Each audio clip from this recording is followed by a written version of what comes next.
का अभी मैं आपके सामने बुला रही हूँ हमारी बहुत ही जुझारू नेता। वो हरियाणा बोलते हैं ना, ये तो छोटी मिर्च बड़ी तेज रे, आजा मेरे सोने बना अंग्रेज रे, हमारी छोटी मिर्च बड़ी तेज रे। कांग्रेस कुंतला जो सेक्रेटरी बोल हरियाणा, हरियाणा के लड़कों साथियों को लाल सलाम। हरियाणा के लड़कों साथियों को लाल सलाम। हरियाणा के साथी आगे बढ़ो, हम तुम्हारे साथ है। हरियाणा के साथी आगे बढ़ो, और जुल्म के टक्कर में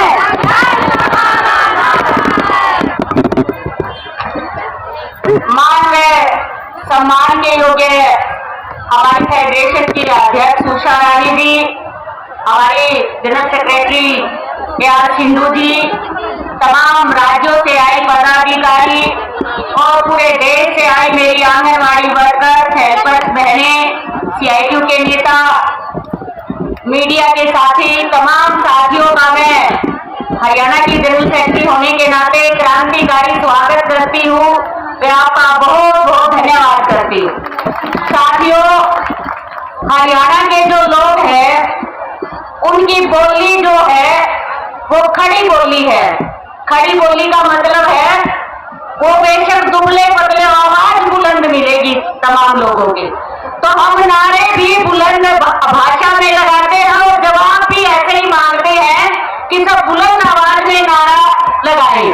मैं अपने हरियाणा का जिक्र करूं उससे पहले मेरा आपसे अनुरोध है, जो सुस्ती फैली हुई है आप सबके बीच में, मुट्ठी बंद करके दोनों हाथ उठा के बुलंद आवाज में नारा लगाना है सब साथियों ने। फिर मैं आपको हरियाणा के आंदोलन के बारे में बताऊंगी। अभी बिजनेस कुछ बता के गई है, कुछ बारीकियां और बताऊंगी। इस बीजेपी सरकार ने क्या गुल खिलाए हैं हरियाणा में वो आपको बताऊंगी। बीजेपी सरकार ICDS का निजीकरण नहीं चलेगा। साथियों, अभी पिछले दिनों हरियाणा के अंदर एक आंदोलन हुआ आंगनबाड़ी वर्कर्स हेल्पर्स का, और वो जो आंदोलन है उसको ऐतिहासिक आंदोलन हम कह सकते हैं। ऐतिहासिक इसलिए क्योंकि 119 दिन लगातार तालाबंद हड़ताल रही है हरियाणा के अंदर। आंगनबाड़ी सेंटरों को ताले लगा दिए गए, कोई सेंटर नहीं खुलने दिया। और जब ये आंदोलन चला, शुरुआत इस आंदोलन की हमने पोषण ट्रैकर ऐप के विरोध के लिए की थी। ये आंदोलन जब शुरू हुआ, चलता रहा, तो मांग मुद्दे जुड़ते रहे और 19 मांगे हमारी हो गई, जिसको लेके इस आंदोलन में पहली बार एक ऐसा आंदोलन मैं आप लोगों को इसलिए बता रही हूँ। कई बार हम किसी मांग को लेके आंदोलन शुरू करते हैं, 10 डिमांड अगर हमने रखी, 2 डिमांड पूरी होगी तो आंदोलन खत्म कर देते हैं, फिर दोबारा आंदोलन कभी शुरू करते हैं। तो हमने ये आंदोलन किया, इसमें डिमांड पूरी होती रही लेकिन आंदोलन चलता रहा। वो इसलिए सरकार ने मांग नहीं बढ़ाया, हमने आंदोलन जारी रखा। हमने कहा रिटायरमेंट लाभ भी चाहिए, उन्होंने रिटायरमेंट लाभ दिया, हमने आंदोलन जारी रखा। हमने कहा वर्कर हेल्पर की मृत्यु हो जाती है, उसके आश्रित को एक भी पैसा नहीं दिया जाता, वो भी दिया जाए। वो 3 लाख रुपया लागू करवाया, आंदोलन फिर भी जारी रखा। रिटायरमेंट हरियाणा में नहीं मिलता तो अभी तक वर्कर हेल्पर को 1 लाख रुपया वर्कर को, 50,000 रुपया हेल्पर का हमने लागू करवाया। और मानदेय जो है वर्कर का 12,661 रुपया मानदेय हरियाणा में मिलता है वर्कर हेल्पर को। अभी 850 रुपए की बढ़ोतरी भी हुई। उसके बाद आंदोलन जारी रहा, यात्रा भत्ता हमने लागू करवाया, साल में 12 बार यात्रा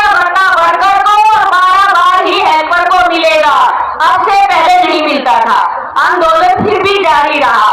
उसके बाद तीसरा जो बच्चा होता है वर्कर हेल्पर को, पहले 2 बच्चों पे 6 महीने की छुट्टी मिलती थी रीढ़ पे, अभी तीसरे बच्चे पे भी उनको जो है रीढ़ पे 6 महीने की छुट्टी मिलेगी, वो भी हमने लागू करवाया हरियाणा के अंदर। लेकिन आंदोलन फिर भी जारी रहा।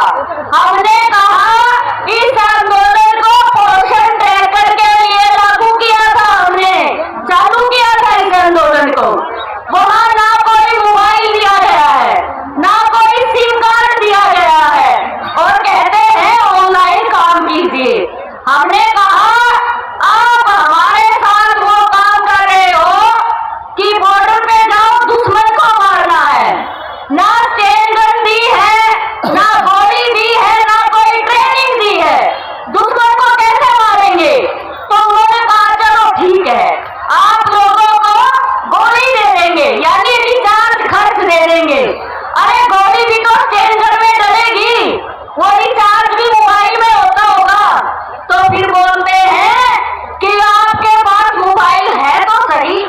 हमने कहा वो हमारे हैं, वो हमारे पर्सनल मोबाइल हैं, हम उनको यूज नहीं करेंगे। तो वो जो है लगातार इस चीज का दबाव बनाते रहे, हम लड़ते रहे।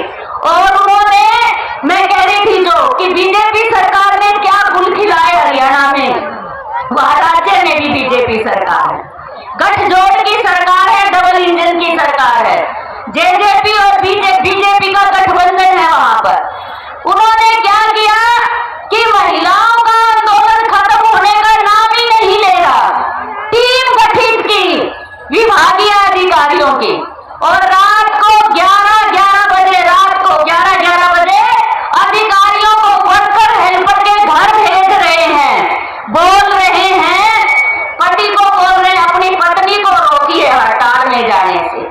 अगर आपके पास नौकरी नहीं है, आपको नौकरी दे देंगे, लेकिन अपनी पत्नी को रोकिए। बच्चों को बोल रहे हैं अपनी मम्मी को रोकिए।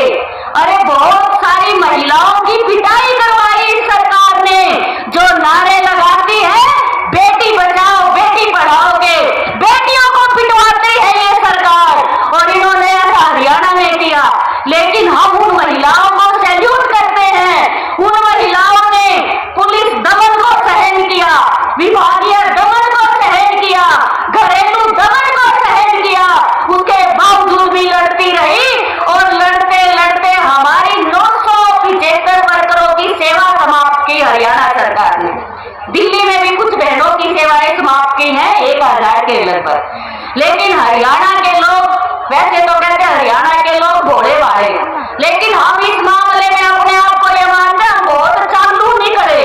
हम कोर्ट में नहीं गए, हमने कहा हमें अपनी यूनियन पे, संगठन पे विश्वास है, लड़ेंगे और लड़ेंगे, जीतेंगे। बिल्कुल, पता है क्या है, अभी कुछ जगह तो देखो जो पढ़े लिखे हैं वो समझ सकते हैं चीज़ को, लेकिन ग्रामीण क्षेत्र में अगर आज हम देखें तो वो चीज़ें जो है, वो एक प्रेग्नेंट औरत है, नई नई शादी होके आई है, वो हम उनके ऊपर दबाव डालते हैं आधार कार्ड दीजिए, क्योंकि आधार कार्ड के बिना तो उसका रजिस्ट्रेशन तक नहीं हो पाता, टीकाकरण तक नहीं हो पाता।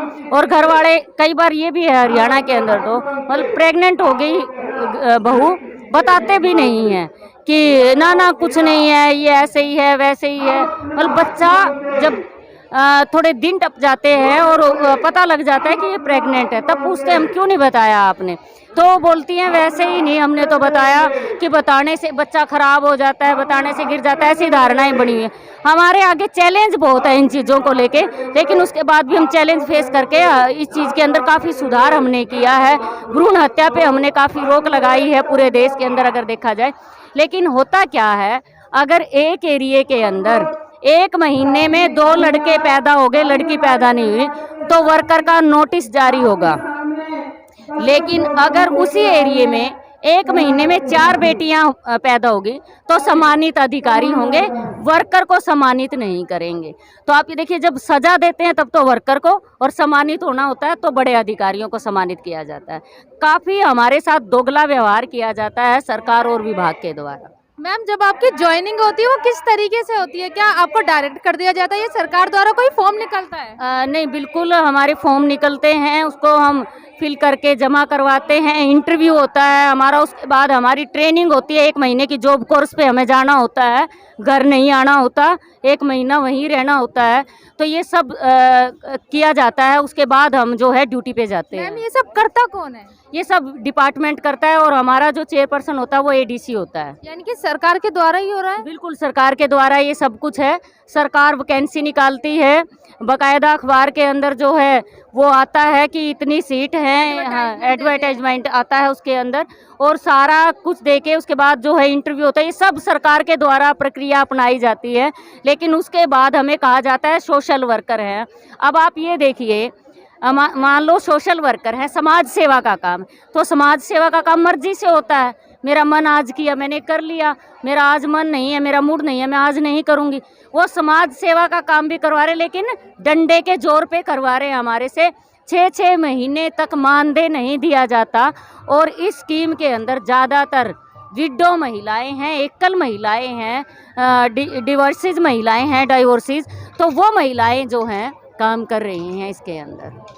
मैम जब आपकी प्रक्रिया शुरुआत से लेकर लास्ट तक सारी की सारी गवर्नमेंट की है, तो गवर्नमेंट को ये हक क्यों नहीं है? आपको सोशल वर्कर कहने का क्यों, क्या अपने वर्कर कहने का क्यों हक नहीं है? असल में नियत में खोट है, सरकार करना नहीं चाहती ये सब, वरना तो इस ICDS स्कीम के अंदर PN से लेके ऊपर सब अधिकारी सब पक्के कर्मचारी हैं। और अगर हम देखें स्कीम को चलाने वाली जो जड़ है वो आंगनवाड़ी वर्कर हेल्पर है, क्योंकि ज़मीनी स्तर पे वर्कर हेल्पर काम कर रही हैं।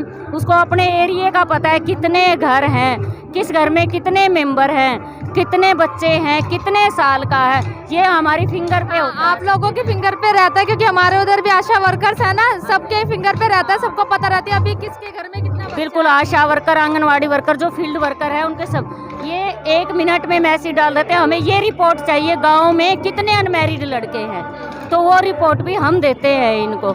और दूसरा ये है, जिस स्कीम के लिए हमें लगाया गया था सरकार द्वारा, जब हमारी नियुक्ति करती है सरकार 6 सेवाएं 5 उद्देश्य के लिए, तो उससे अलग भी काम हमारे से लिए जाते हैं। मैम आपकी टाइमिंग कितनी देते हैं? 9:15 बजे से 2:45 बजे तक, और जो 6 सेवाएं हैं उससे अलग भी हमारे से बहुत सारा काम लिया जाता है। BLO ड्यूटी, शौचालय सर्वे, जनगणना का सर्वे, बहुत सारे काम ऐसे हैं जिस काम को कोई भी डिपार्टमेंट करने से मना कर देता है कि ये काम हम नहीं करेंगे, उस काम को हमारे ऊपर थोप दिया जाता है कि आंगनवाड़ी वर्कर करके देंगे।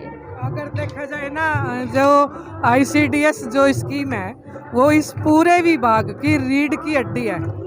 अगर ये रीढ़ की हड्डी शरीर से निकल जाए तो सरकार को ये सोचना चाहिए कि ये कैसे चलेगी स्कीम। तो हमारी मांग भी यही है सरकार से कि जो ये एकल और जो ये विधवा महिलाएं हैं, इतने दिन से इस स्कीम में काम कर रही हैं, इनकी तरफ ध्यान दिया जाए। 46 साल मतलब इस स्कीम को हो गए, आज तक दुनिया में ऐसी कोई स्कीम नहीं है जो इतने दिन तक चली हो। तो हम सरकार से यही मांग करते हैं कि इन आंगनवाड़ी वर्करों की तरफ ध्यान दिया जाए। जब सारा विभाग सरकारी है तो इनको भी ग्रेजुएटी का लाभ दिया जाए। ये आज जो ये महापड़ाव है उसी की वजह से आज सरकार से हम ये मांग करने आए हैं कि आंगनवाड़ी वर्कर हेल्पर को भी ग्रेजुएटी दी जाए। धन्यवाद मैम।